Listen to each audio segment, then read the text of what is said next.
Yeah, can you hear me now? I can, thank you. Away you go. Sorry about that. Frank, first of all, it's been almost 8 hours since you've conceded a goal. Can you just talk us through the factors behind that? Do you think it's just because of the new players you signed in the summer, or is there more to it than that? I think there's always different parts to it. The work we do on the training ground, which we've always done, but we've been very focused, and the players that have come in, individuals have made really good performances in that period, great levels of concentration and focus, which we've always been striving for, and then the collective obviously is a reflection of that. So it's something that's been driven by players, as it always will be, and we must never relax on that point. We must keep going because it's such an important part of the game, of course. What kind of challenge is it playing Sheffield United? I know they got a draw at Stamford Bridge last season. They're not the kind of team that you can underestimate at all. No, it's a big challenge, and I want to be clear going into the game that Sheffield United are an amazing team with an incredible manager who, if you look at the table, you'll see a position that is not, I suppose, false, but nowhere near should we take that as our guideline of the game that we've got in front of us. Watched them play Liverpool recently, I've watched them play Manchester City. Most people would say are the best teams in the league. They run them both close, very close, and they are still that great team that had such a great season last year, so it's a very, very tough match. Can I just ask you some injury news as well? What's the latest on Christian Pulisic? Is he fit to play tomorrow? No, he's not fit to play. He's still suffering with his hamstring. And how long do you think he'll be out for? Is he training at the moment, or? No, he's not at the moment, no. And Kepa, has he recovered from his shoulder injury? Yeah, Kepa has recovered. He's still getting a slight bit of pain, but he's in the squad for tomorrow. And finally, Kai Havertz. Obviously, he's self-isolating at the moment. Do you think there's any chance that he could be involved in the Germany games? I don't know that. We have to wait until he's symptom-free first of all, and then when he takes his tests, which he'll have to take to try and get him with a negative test. So at the minute, that's not decided, not clear. John Southall, 5 Live. Hi Frank. Hi John. Is the Christian Pulisic slightly worse than you thought? You sounded quite positive in midweek about it. Yeah, to be clear, he trained at a low level in midweek when I had that. When I made those quotes, and wasn't comfortable, so we have to keep looking for the right solution. I know it's been early on in the season, but do you get the sense that this time around the title race is going to be a bit more open than certainly the last couple of years, obviously with the schedule that the big teams have got as well? I think we always have to wait our time on that one because there's such a long way to go and so many points to be won or lost. Of course, the start of it has been slightly more open. We've all spoken about that pretty much every week. Some results that were slightly unexpected. What are the reasons? Is it crowd? Is it pre-season? Whatever it is may level itself out, so I wouldn't jump ahead too much at the moment. It's very close. With Thiago Silva, I'm sure you knew exactly what you were getting when he came to the club, but what kind of influence has he had on a day-to-day basis that you've seen down at the training ground, and how's his English coming on? His English is improving, particularly the football side of his English, the important words on and around the pitch. His influence has been huge, without the language, his professionalism has been very clear. That rubs off on players, they respect him, his performances have been very, very good. He manages himself, he trains well, he prepares well. It's very obvious with him. It's understandable why he's had the amazing career he has had so far, and it's been great to have him as part of the squad. Do you have a bit of an aura about him? Do you see that the players? Yeah, I was just saying. I think players, look up to him and how he goes about his daily business, and then how he performs. I think it's great for younger players. Every player in the squad. Certainly a pleasure to coach and manage a player with that much intensity and wanting to perform at the highest level. As I say, even at his age, doesn't feel that the age is a big deal. We're managing him slightly, but when you look at his performances and how he trains, it's just been a real positive story so far, and long may that continue, not just for him but for the influence he has on the team. Thanks John. Moose, please. Hi Frank, hope you're well. Hi Moose. You mentioned the title race or trying to be more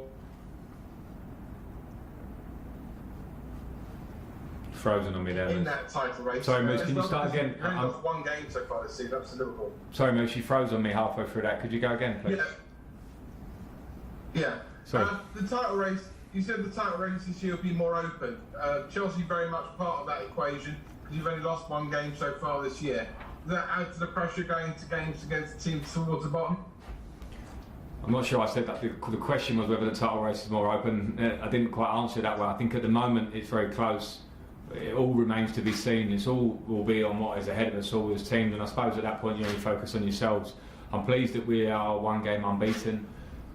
We know maybe there could have been some points that we have lost to this point, which are a frustration. But I think looking back, that's a very slightly understandable in terms of the fact that the squad has been coming together and we're getting players back now, and we haven't had much time to work. So those things are in our hands. We have to just focus on ourselves. At the moment, it's close. We need to find a consistency in performance that we've found in recent games and take that forward. So that's just how I see it right now. When you lost 3-0 at Bramall Lane, you were very critical of your team not being vocal enough. How have you improved that this season? Well, I mean, we've made some changes in personnel. We've changed the squad. There's been a lot of people speaking about that, and I'm just talking about Thiago Silva. He is a player that brings an attitude, a professionalism that is infectious. The players are growing. At times last year we were a pretty young team, and definitely one of the games that sticks out in my mind is Sheffield United at Bramall Lane, where they beat us in every department, and that hardly happened last year. So we just have to improve it with the work that we do, with the way the squad grows. And that's a bit of a process, and nice test tomorrow to see where we go. Thank you, Moose. Go on, Moose. Go on. Where you go? I was just going to say, last one from me. The international break coming up, people like Reece James, who can't play 2 of the 3 England games, have been called up.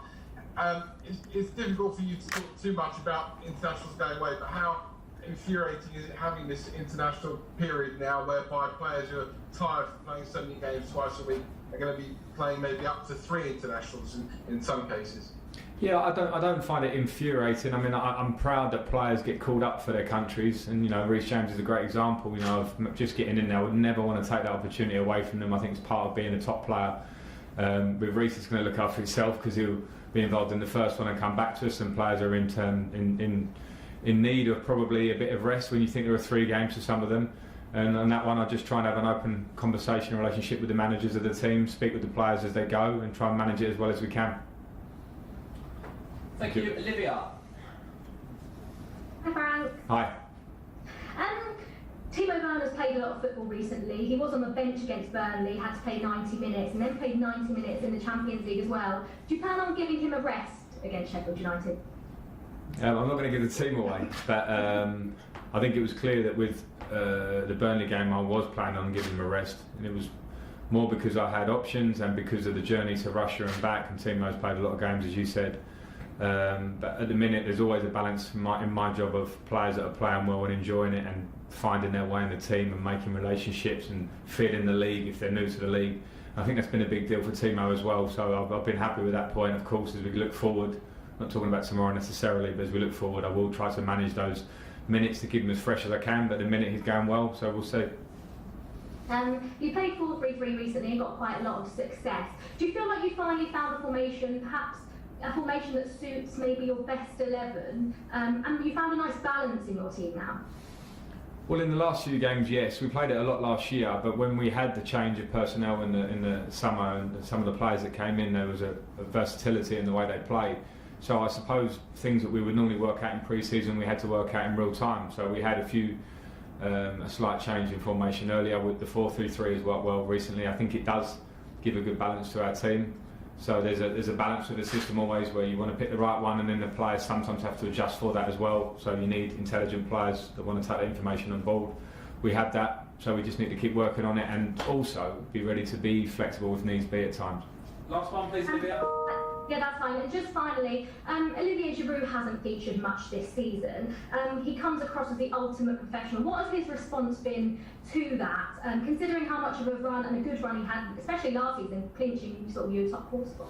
Yeah, he's given a typically great response, which is to train as well as possible, support the group. Is amazing around the group. That's just a fact with Ollie, and that's maybe not always a fact if people are out of the team, so that I can't speak highly enough of him on that side. It's a part of my job that I don't like with good players, and top people that are great around the group don't always play, but I have those issues. Tammy Abraham at the start, for at least half of last season, was one of the top scorers in the Premier League. When Ollie came in, he performed very well in restart for us and was a huge factor in us getting into the top 4. So I had difficult questions to answer, or selections in teams. And then I do rely on great professionals, and Ollie's absolutely showing that. Nick Purell, yeah. Thank you. Hi Frank, thanks for your time as always. Hi Nick. You said on Wednesday, after the match, you wouldn't have been best pleased to be on the wrong end of the decision for the second penalty and the circumstances around that. And you Chelsea were certainly on the wrong end of a call at Old Trafford, not to receive one. Do the football authorities need to ensure the VAR rules are aligned across all the top competitions? And does the system itself still need further work?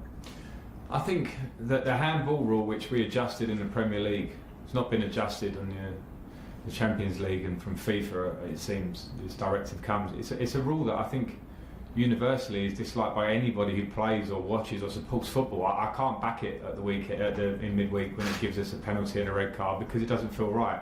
So I think that has to be looked at in Europe in terms of how we move forward, and that one goes in our favour, and I think it's important to be open and honest about that. I said it after the game, and the one against Manchester United recently for us that goes against us, and we've inquired about the reasons for that decision. We've been told that it was a penalty, and VAR didn't take much time to look at it, and that goes against us, and probably lost us 2 points on the day. So with VAR and the subtle differences, we've got to make sure that VAR is there for a reason, to get decisions right with retrospect in time. For everybody on an even playing field, and it was just one that went against us there. And in midweek, certainly we had one that helped us, but had a big impact on the game. Okay, thanks Nick. We've got time for 2 more. Liam Twomey and then James Ollie to finish. Hi Frank. Hi Liam. Reece James' crossing has been a big asset to Chelsea pretty much since he broke through, but when you pair him with someone like Hakim Ziyech on that side, does that give Chelsea something that very few other teams can have, really, in that you can put in top quality crosses from lots of different angles and lots of different positions on that right hand side? Well, I hope so, and that was part of my thinking when Hakim Ziyech comes to the club. The balance of the sides of the pitch, which are very important for us, and when you see, we knew Reece's quality last year in terms of crossing the ball. I knew it when I came to the club, and then when you think that you can have a winger in front of him that offers different angles and combinations on that side to put balls into the box, then I think it can be a big strength of ours. And when I say that, we mustn't forget that Aspie has been here for years, making big assists for the club at different times from all sorts of crosses and different angles. So when we look at the sides of the pitch, it's something that we want to exploit. We can get better at it. I think at the moment we're getting some praise for the side of the pitch, but I think as we move forward we can get better at it in terms of our execution and finishing in the box as well. But it's something that I'm happy with and we want to keep working on. Last question, James Ollie. Hi Frank, it's just a small sort of two-parter. It's a general one on penalty taking, if I can. Only Alan Shearer scored more penalties than you did in the Premier League, and I just wondered how you maintain that consistency over time. Did you have to, evolve your routine or change things to avoid becoming predictable?